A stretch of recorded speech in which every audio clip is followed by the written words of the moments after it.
Ya, kembali lagi bersama kami, Saudara, dalam Parade Senja di Akmil yang merupakan rangkaian kegiatan yang berlangsung selama 4 hari di Magelang, Jawa Tengah untuk kemudian Presiden Prabowo ini memberikan penggemblengan, memberikan pembekalan melalui beberapa materi, termasuk juga dengan saat ini adalah yang Anda saksikan adalah tadi sudah dilakukan penurunan bendera merah putih dalam Parade Senja. Kembali menyambung pertanyaan saya sebelumnya, Mas Uki.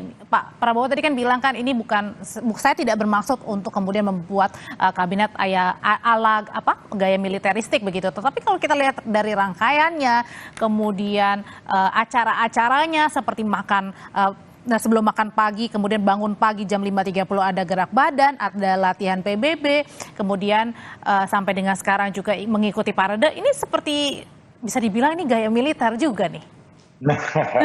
Iya, iya. Tapi yang dimaksud dengan militeristik pada umumnya itu kan adalah ingin mengubah kepemimpinan nasional dari yang tadinya sipil menjadi militer, kurang lebih seperti itu ya. Dan bukan itu yang dimaksudkan, ya memang the military way itu begini yang dimaksud ya. Kita sama-sama tahu ya bahwa Bapak Prabowo punya sejarah yang panjang ya di dunia militer, yang dimana di dalam dunia tersebut ya beliau sudah terbukti pernah ya dan akan selalu ke depan sudah pasti untuk mengorbankan dirinya, untuk mengorbankan personal interest kepentingan pribadinya demi bangsa dan negara. Itu sudah beliau pernah lakukan. Jadi pemilihan tempat misalnya di Kota Magelang.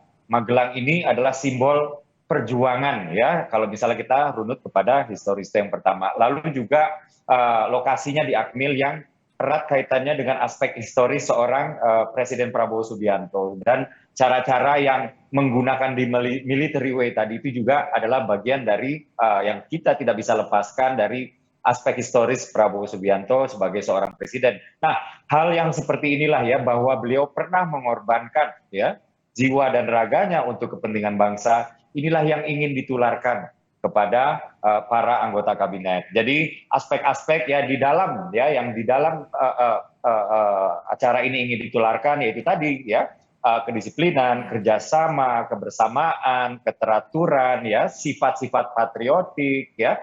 Karena kan para anggota kabinet ini ke depan memiliki kewenangan yang luar biasa besar gitu. Jadi tadi sudah saya ingatkan ya, sudah saya katakan ya bahwa Pak Prabowo mengingatkan di awal sekali jangan menggunakan kewenangan kamu ya untuk kepentingan pribadi, jangan nyolong uang rakyat ya, jangan korupsi. Dari pertama sudah diingatkan, dan nanti ke depannya ya tentu saja ini nggak akan bisa setelah ini langsung berhasil, tentu saja enggak ya.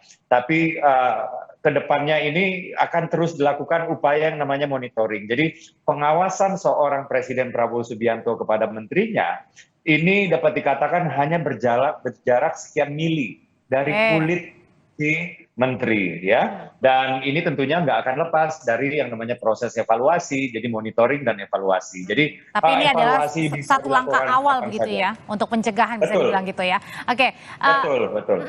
Mas Said, ini kan memang bagus sebenarnya pesannya dari seorang presiden sebelum benar-benar 100% bekerja begitu ya, menteri dan jajaran kabinetnya untuk terjun ke masyarakat begitu. Nah, tapi pertanyaannya kan ini dilangsungkan selama 4 hari nih Mas, Kamis, Jumat, Sabtu, Minggu. Nah, para menteri, para wakilnya ini berada di sana semua begitu. Nah, ini kan bagaimana? Ini sebenarnya bisa dikategorikan 4 hari ini gimana nih negara berjalan begitu. Sedangkan para menterinya ini khusus berada di Magelang, Jawa Tengah semuanya. Nanti Mas Saidiman akan menjawab, tapi kami jeda sejenak, Saudara.